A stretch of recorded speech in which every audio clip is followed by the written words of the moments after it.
Let's bring in the ICE Deputy Director Madison Sheahan. So let's speak to what William Lazanes was just talking about a moment ago.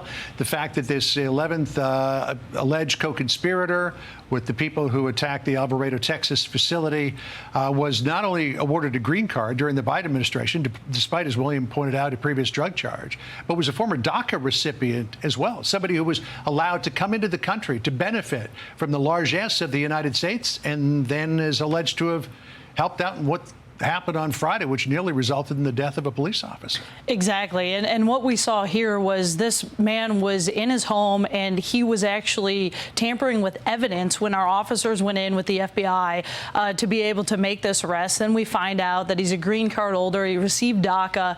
This is just the classic open border policy that we saw from the Biden administration year over year to allow these people into the country and receive benefits that they should have never received in the first place. So there are some Democrats now who want to make moves to identify ICE officers who were involved in these deportation proceedings.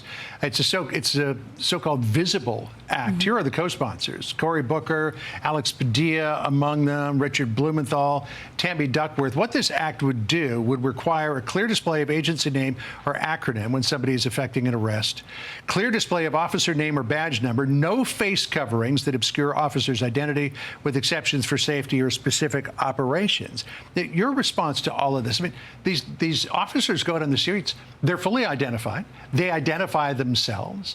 They're wearing body armor that has the name of the agency on it, but for safety reasons, not wanting to be doxxed, a lot of them are wearing face coverings. You're seeing them wear face coverings because the Democrats continue to take the sides of the criminals and put our ICE officers in danger. You saw this over the last couple of weeks. Arrest numbers continue to increase from ICE's standpoint, and with that, what we're seeing is a huge increase of violence against ICE officers, up over 700%.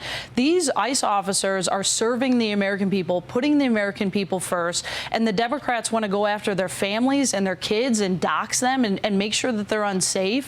And in reality, they are just enforcing the immigration laws that are on the books in the United States. They are keeping the American people safe. So here is Senator Alex Padilla's rationale for wanting to pass this so-called Visible Act. Listen here. I mean, if you're out in the streets in Los Angeles, whether you're a citizen, a legal resident, or an undocumented immigrant, and somebody without these identifiers is approaching you, masked up, coming out of a marked car, you have no idea what's going on. It's dangerous for a community and dangerous for the agents themselves, because you never know how a person on the street is going to react when they think they're getting kidnapped. But again, any of these operations that we've ever seen, the officers are fully marked. They may have their faces covered so that they don't get doxxed, or maybe they're involved in undercover operations. But there's full disclosure as to who they are and what they're doing. Absolutely. All of our ICE officers wear the ICE branding. They wear the HSI or the ERO branding. It's very known who they are and what they're doing, and they will continue to put the American people first and keep the American people safe, whether senators like Alex Padilla wanting to go out and dox them and have their families known with this rhetoric that we're seeing all over the country. But ICE officers will continue to do their job. They'll continue to wear the markings that they wear every day. And we want to make sure that those officers are safe out on the street.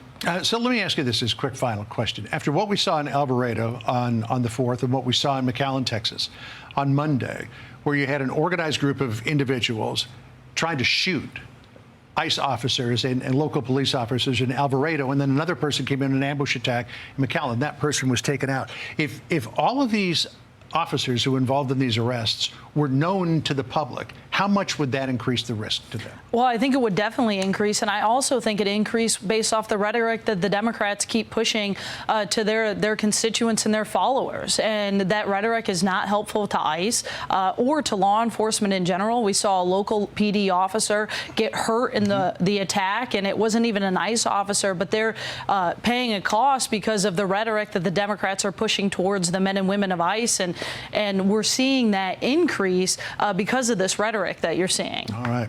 Madison, thank you for coming in. Great to meet you. Appreciate it. We'll probably see a lot more of you, I would think. Hey everyone, I'm Emily Campagno. Catch me and my co-hosts Harris Faulkner and Kaylee McEnany on Outnumbered every weekday at 12 p.m. Eastern, or set your DVR. Also, don't forget to subscribe to the Fox News YouTube page for daily highlights.